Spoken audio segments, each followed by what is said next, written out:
Nakupenda sana, Chantal Ikwa, Angelo Gabriel sur le plan beauté, Emile Kaya, JP Lobota, Papa Willy Bombito, Samoya Bolingo na yo.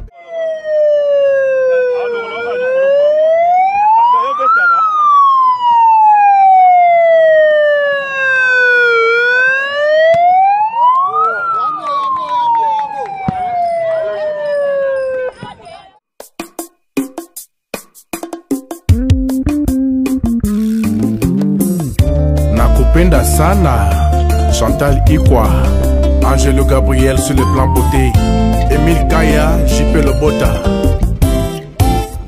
Papa Willy Bombito, Samoya Bolingo na yo bébé, ekomi sinzoto nanga, pharmacie, otekisaka ya yakimawa, bondeko na ye akufi, kasi suwe na ye bato bakufa, oye azwa manga.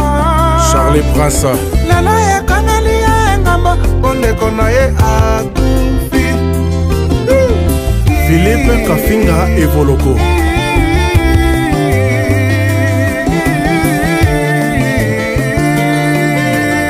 Honorable Alita Chamala, Somo ya bolingo na yo bebe ekomi sinzoto nanga, pharmacie otekisaka ya yakimawa bondeko na ye akufi, kasi suwe na ye bato bakufa, oye azwa manga ye. Jano Binanu Lalo ya kameli ya engamba bondeko na ye akufi. Franck Malanda ye mwana mama Kilanda, le conseiller du chef Papa José Mbouyi, Malida Botulu,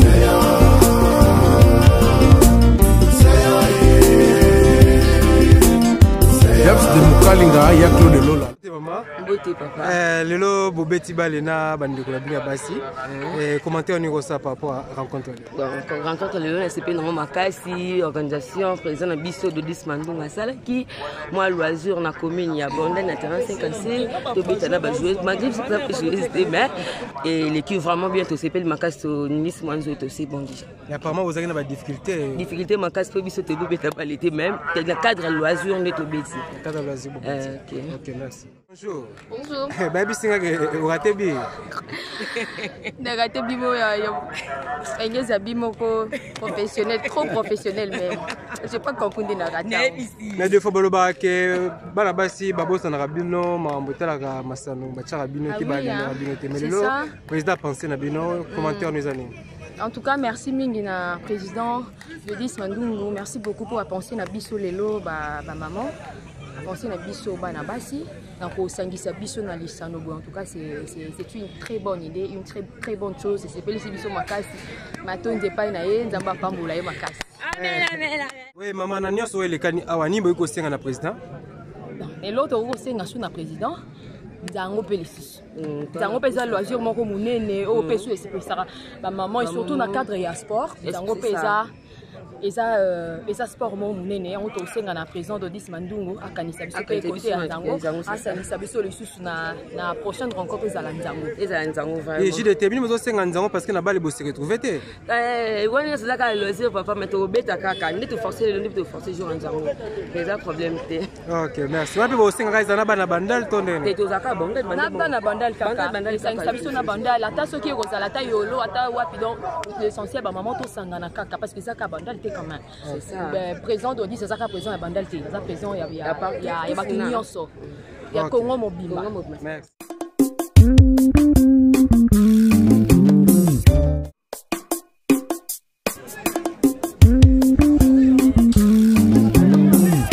Nakupenda sana, Chantal Ikwa, Angelo Gabriel sur le plan beauté, Emile Kaya, JP Lobota,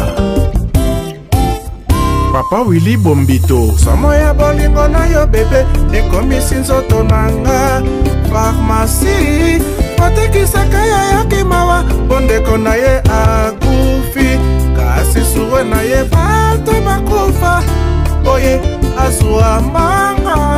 Charlie Prince Lala ya kanali ya engamba bondeko na ye akufi. Philippe Kafinga Evoloko,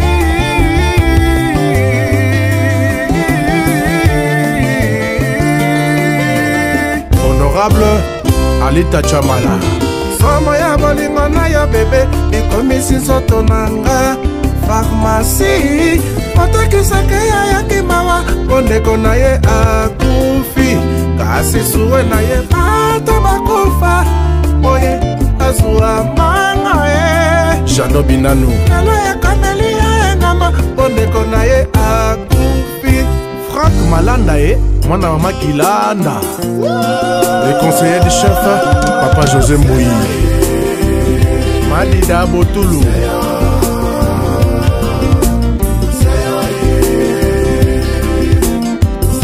de Mukalinga, il y a Claude Lola. Bonjour Président. Bonjour. Oui, Tomoni Fodem est toujours très actif, Dodis Mandungu, toujours accompagné par le membre effectif il y a Fodem. Et importance, il y a activité à Boisalini. Importance activité à l'élo, et ça juste pour tisser des liens d'affinité entre frères et deux communes, Kalamo et puis Bandalungwa. C'est ainsi qu'il peut passer une journée de partage dans le cadre de la paix sociale. On a copié ce message pour les jeunes sur le phénomène Kuluna. Et les filles, pendant qu'ils prenaient un match, et ça là qui est non, topé ça va faire message. Il y a évolution technologique et numérique. Il y a Banabasi, il y a Moto, en deux équipes pour permettre de passer un message à les autres. Parce qu'au travers d'activités sportives, d'activités culturelles, on au moins toujours pas séquence minutes pour nous passer un message pour raison d'être. Oui, là vous avez la bandale et puis lobby vous avez la commune. De l'autre vous avez la bandale et puis les 5 vous avez la Ngiringiri, les 19 vous avez la commune à Kalam, on a Toye Toye, toute commune, les calendriers de ces années nouveau. Alors ni ça vraiment que l'activité vraiment presque à tout moment. C'est une façon quand vous êtes très actif, derrière ça il y a aussi d'autres ambitions. C'est la raison par rapport à la situation sociale, environnementale, les services surtout s'accentuer dans l'activité pour communier avec la population, nos frères, pour faire passer les messages de la conscience collective et surtout plus l'éducation initiale avec les rythmes, la dégradation totale de mers, tout s'accentuer vraiment en termes d'activité parce qu'avec les activités, il y a au moins un bon nombre qui se réunissent. Sans activité, il est difficile, il y a pour accéder à un point d'une commune à l'autre. Un message d'amour et de paix pour le peuple congolais. Paix sociale en cette période pré-électorale, demandant à tous les jeunes et toute la jeunesse congolaise d'être vraiment cohérente, d'être engagée et plus concentrée par rapport à la situation politique du pays, d'aimer la patrie au-delà de toute chose et l'amour du prochain. Ok, merci. Merci. Salane maramu Fodem libanga wa boy ya boy wa yebi Dodis Mandungu na problème moko na funa c'est toi na ba leader ya funa c'est toi na bato o ba yebi funa ayebi na commune na Kalam na commune ya Ngiringiri ayebi oza na ba tunnel na combien d'avenue c'est Dodis Mandungu. Ce même pays na bandal awa. Bomoni binomo bine na ba image. Bomoni to buki bandal. Mandungu libanga. Il est le seul et l'unique, l'incontestable, l'incontournable. Oui, artiste, bonjour. Bonjour. Commentaire nous ça par rapport à la rencontre entre Fodem et Pina Banabanda. Non, tu es loisir, on a pas événement, on a la fondation. Dodis Mandungu, Moloy, Montoyaki, donc ça, l'équipe bien. Nous avons fait le côté, le côté, nous pas joué.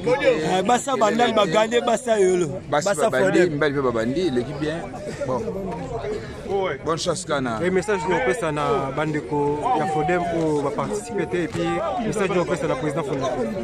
Bon, Bandeko va y être. Baye Baké, Zotala na Biloni, Zomonana, Obaza te Talibango. Mais pour après ça, bonne chance avec de l'avant. Tout ça déjà na siège na biso déjà donc on est raté jamais, on est raté. L'autre monio na terrain vraiment sur le terrain. Terrible. Et analyse nous ça par rapport à rencontre Bana Kalam et na Bana Bandana, disons Fodem. Oui. Donc tout ça c'est un plaisir car ils allaient un match moko ya loisir ko partager entre des comités na loba ya biso batu ya Fodem na batu na biso ya Bandal ya base Lamuka to sepela kaka elongo nyonso tout ya onde to ki to partager na bango ezaka ka sengo kaka to zala kaka ya ngwana nde to ki kaka pour l'instant za na lubongo kaka. Les messages ni ko pesa na Dodis Mandungu par rapport à l'organisation et puis na ba rendez-vous mususu pe ba programme sur les message ezali que il faut tenir car bon à continuer ka toujours na elan oyo alembate azala toujours makasi na ba initiative nyonso tout ya malamu o azali kosala na ndenge azali kokende boye ya ba organisation ya ba rencontre nyonso tout o asalaka alembate makasi toujours kaka biso pe tozalaka toujours na sima na ye mpona kosoutenir ye kokende na elongo ntina soki esika o azali na besoin akoma toza toujours na sima na ye. Bonjour. Ouais, bonjour. On s'est présenté dans le Comonani. Ouais, Crispin Tony, organisateur à match de base Lamuka. C'est-à-dire qu'il y a un grand mouton à trait.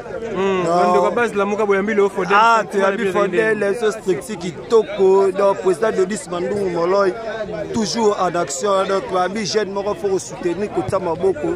Donc, Bandal, le premier Zaki tombé. Donc, premier match, c'est qui base Lamuka na Fodel. Donc, Bassa Bandal, Betty Bassa Fodel, donc, tout l'accent est à ma casse. Deuxième match, masculin, biso, tout qui est MB partout, donc, retour Pézali. Donc, l'ancien arabe, président de Dodis, merci. Donc, mais fort, au Sala, Zambi Prima, Asimbaye, Abatilaye, donc, tout ça là, trop, tout faut avoir trop. Donc, Mouton Pied, sa chance, 511, Dodis, Moloy, Mandungu. Donc, Moloy. Donc, Vimoro, c'est bon, jeune, Moro, bien pour la jeune. Talara, ce film, la jeune, la jeune. Tout boy, batata, les pétro, tout ce qu'on a, jeune, le la vie sur le parlement pour ma caméra. Et puis, ça qui t'a quoi. Merci. Bonsoir, monsieur Matoumona. Ouais, bonsoir. Bienvenue à match. Ah, papa. Nazalaki kana eloko mibale po nazana mapasa mibale na kina bango. Mipasa moko. Nazana mapasa mibale na kina bango. Malheureusement, celui-là. La césarienne, na bimisika mona moko. Mais deux biais qui mais prochainement deux bilans écoute, wa vous sûr. Ouais, commentaire numéro sur la descente à Fodem Leona Banda. Ah ouais, plaisir vraiment makasi parce que makamba boyango quand des photos salaga parce que la minute ça mpeka ba jeune. Donc c'est la jeunesse parce que l'avenir du Congo lobby na ngonde sa jeunesse.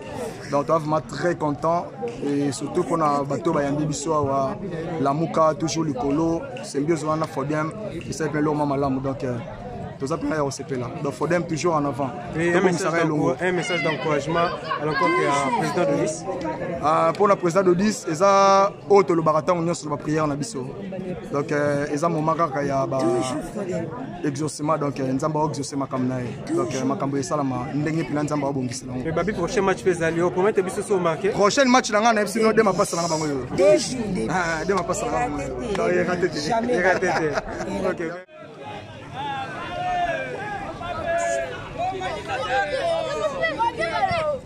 Oh,